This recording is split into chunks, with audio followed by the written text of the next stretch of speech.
The Mark of the Man-Wolf. The Amazing Spider-Man has many friends, but Jonah Jameson, publisher of the powerful Daily Bugle, isn't one of them.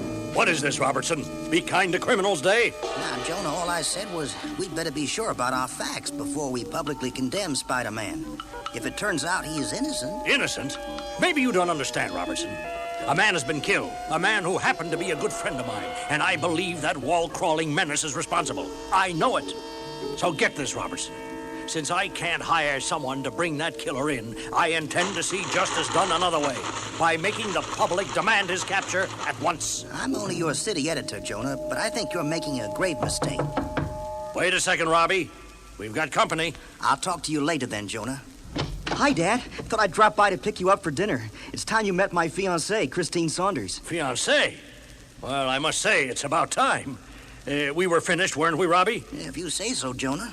I don't believe I've had the pleasure. Sorry, Robbie. This is my son, John. John's just retired from astronautics. He was one of the last men to make a moonwalk. Son, this is Joe Robertson, my city editor. Glad to meet you, John. Same here, Mr. Robertson. Sorry we've got to rush off. Moments later, in the hall outside. Dad, would you excuse me a moment? John, are you all right, son? You're white as a sheet and you're trembling. I'm sorry, Dad. Got a touch of the flu. The flu? You better take care of yourself, John. Like I said, Dad, sorry. I've been under a strain. I'd better get home. Later this same evening, in a brownstone overlooking the Hudson River, a door opens, releasing a sliver of yellow light and the stumbling form of a young man. Nothing I can do. It's happening again. I'm changing. And in several seconds, we see before us a man-wolf. Whoever was present in this creature a moment ago is gone. Now there is only an animal, seeking someone. It runs through the darkness. Now and then it climbs and leaps from roof to roof as it hunts its quarry. And that quarry is man, one particular human. A head, the man-wolf thinks. The one I hunt is a head. One final leap, and he looks across at the human being he seeks. And in one sleek motion, the man-wolf leaps. What in the name of heaven? Who are you and what's the meaning of this? Do you realize who I am? The name is Jonah Jameson, my friend, and I'll have you know J. Jonah Jameson is not the kind of man to be amused by some sort of infantile joke. I demand an explanation for this ridiculous costume. I'm warning you. It is then, of course, that Jameson realizes the creature before him is not wearing a costume. And it is then, naturally, that J. Jonah Jameson becomes afraid. And by then, you see, it's already far too late. Good Lord in heaven! No! We hate to leave J. Jonah Jameson at a time like this, but a few minutes earlier, in another part of the city, Peter Parker, boy student, who is otherwise known as Spider-Man, is passing a newsstand. One glimpse of the Daily Bugle and... That does it. This time Jameson's gone too far. The Spider-Man Menace, a new series by J. Jonah Jameson. Every time something happens in this town, Jameson blames me. According to Mr. Warren, Spider-Man should be hunted down like a mad dog. Innocent till proven guilty. Remember that, Jameson? That's supposed to be the way we live. Why don't you leave me alone, Jameson? Why don't you leave me alone? I've had it, Jameson. You want me guilty? You've got it. I'll show you a menace, Jameson. You just better hope your insurance is paid up, buddy. Because, mister, you're gonna need it. I never asked to be bitten by that blasted radioactive spider, but I was, JJJ, and I've tried to make the best of it. But you just won't see that, will you? Maybe after tonight you'll be a little saner, JJJ. Maybe after you get a taste of what my webbing can really do, you'll leave me alone. In some people, anger can burn for hours, but in others, it lasts only a minute or two. That's the way it is with Spider-Man, sometimes. Luckily for J. Jonah Jameson, this is one of those times. By coincidence, Spider-Man seems to have arrived at Jameson's apartment just at the right moment. Now that's a kick in the head. Either Jameson's taken to keeping pets or I just saw a werewolf. Spider-Man, you're in this too. In case you hadn't noticed, Sweetums, I just saved your life. Say, Jonah, I didn't think you were so lovable. I'd say White Fang here had a grudge against you. Think about it, Jameson. Have you insulted any werewolves lately?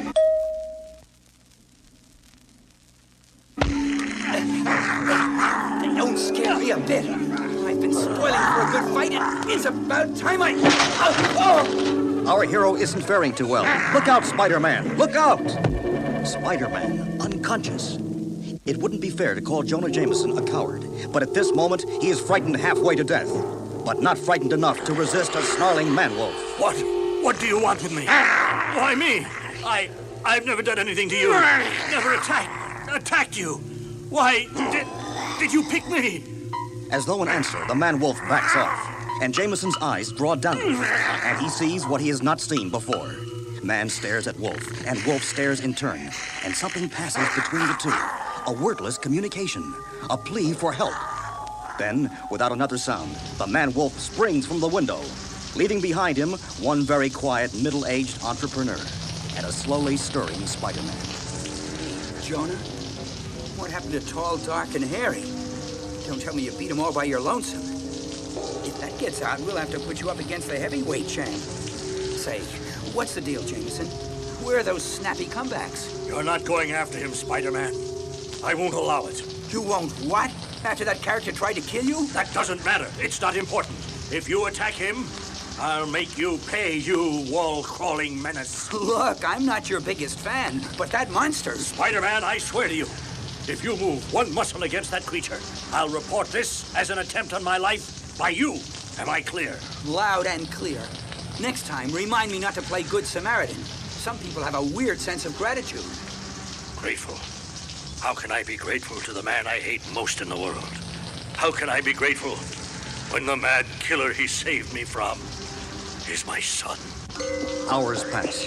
The man-wolf leaps and lunges from roof to roof, searching. It can sense its prey. It seems like no other the man-wolf has ever sought. The one who attacked, who sought to kill me. He is there. The one who must die. Funny. We started this evening all knotted up. Now I feel kind of loose. It was the fight with the man-wolf. Somehow it released all my tensions, worked out all my anger. Almost. I can dig the world. You spoke too soon, Spider-Man. Too soon. Oh, no, not the man-wolf again. What are you doing here? If you're looking for a fight, look out! You're pushing us over the edge. We're gonna fall. Last week in that crummy newspaper of his, but even J. couldn't pay a man to go this far, not to the point of suicide. For real, Bunny. Doesn't quite explain why you wanted to attack me. But then, as our puzzled hero chances to glance down at his struggling assailant. Wait a minute. I've seen it before. But where? I can't remember where. Huh? Whoops. I blew it. Lost my attention, my grip, and next on the list is my life. But a new element is added to the picture. The moon. It's setting. And from the legends, that means you're due for a transformation. Just as I thought. As soon as you realize what's going to happen when the moon goes down, you split. Sorry, you're not getting off that easy. Suddenly, you've caught my interest with that pendant thing. And there's no way I'm letting you slip out of my hands until... Knock on the head you gave me a couple of hours ago in Jameson's pad. Oh, my head. Come on, Parker, you've got to snap out of it. You've got to think. Where have you seen that pendant before? Where? Though he isn't aware of it, our hero is on the right track, and so is a certain publisher. This is my son's apartment. All I can do is pray that I'm wrong. John? Son, are you there? Blasted boy, answer me! Oh, dear Lord, that costume. I'd recognize it anywhere. It's true, then. My son is a man-wolf. John, wake up! I demand an explanation, at once! Dad, is that you? Of course it's me, John. And I'm alone. Now, will you tell me what's happened to you? What sort of insanity? I wish I were insane, Dad. It'd be easier to accept than this. For a moment, Jonah J. Jameson stares at the man he calls his son. And when he speaks again, his voice is softer. Tell me, John. Please. I want to help. If only you could. There's nothing you or anyone can do. This is my nightmare. I've got to get out of it myself, just as I got into it, all by myself. It all started 6 months ago at Cape Canaveral with the takeoff of a special unscheduled moon flight. It was the same as the previous public, like every way. But what? I found something on the moon's surface. A rock. Strangest rock I'd ever seen. Right then, I was determined that it would be mine. Back on Earth, I had a friend who worked in the quarantine center.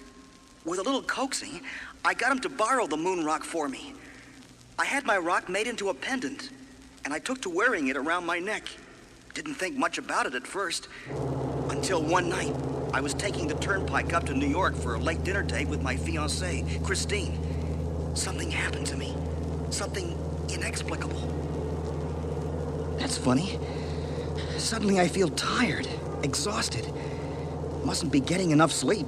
Either that or it's this blasted night driving. It wasn't the night driving. It was the moon. The sudden light touched me. I glanced up, and it was then that it began. The pendant, glowing, something about the moon. Lord in heaven, what's happening to me? Every month since then, I've been transformed. And to date, none of my efforts to stop that transformation have succeeded. Not even the radiation suit I had made to cut out the lunar rays. The first time I wore it, last night, the suit came apart. Just like my chances to see this madness through alive. Don't talk like that, son. It's obvious you haven't thought this out at all.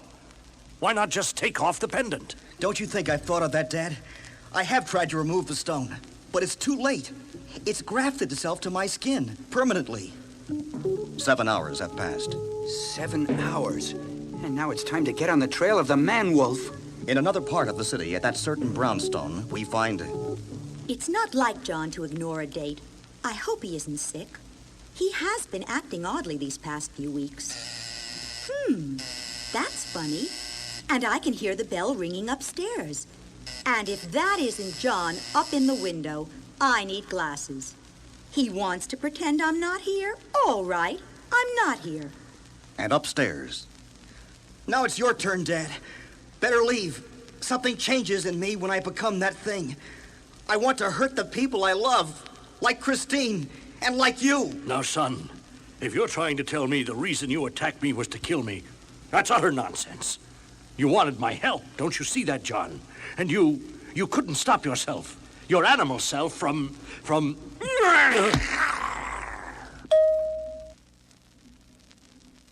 Meanwhile, a few blocks away, Spider-Man starts on his moonlight journey.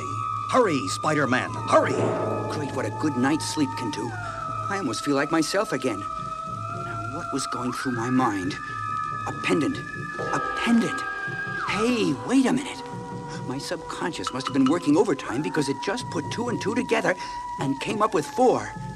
That costume the man-wolf was wearing, it wasn't fabric. It was some sort of insulation material, the kind used on spacesuits for astronauts. And it just hit me who I know that has an astronaut's son. And who was attacked by a werewolf in astronaut clothing? J. Jonah Jameson. A quick glance in the Manhattan telephone directory tells our hero what he needs to know, and so... Maybe I'll have some good luck for a change. Bingo! Looks like I've hit the jackpot. It's the man-wolf. Here we go again, Wolfie. This time, I have a theory to try out. It's my guess that pendant is what's making you a werewolf. And so it has to come off, even if I have to tear it off. Spider-Man, what's happening to him? He's changing. Dear Lord, I didn't realize the pendant had grafted itself onto his skin. The transformation begins, and the identity of the monster becomes apparent. All too painfully apparent. John, son, are you all right? He's just fine, Jameson, now that this thing's off him. Better get him a doctor, though. Fast. Doctor? What? The publicity? Publicity? Your son's life was at stake, not to mention the lives of people he might have killed. Let's hope we stopped him in time. Johnny, are you okay? Mr. Jameson, is he okay? Answer her, Jameson. Tell her everything's real swell. Maybe someday you'll even begin to believe it yourself. Spider-Man, wait! Save it for the papers, Jonah. Save it for tomorrow. And so ends another adventure of the Amazing Spider-Man.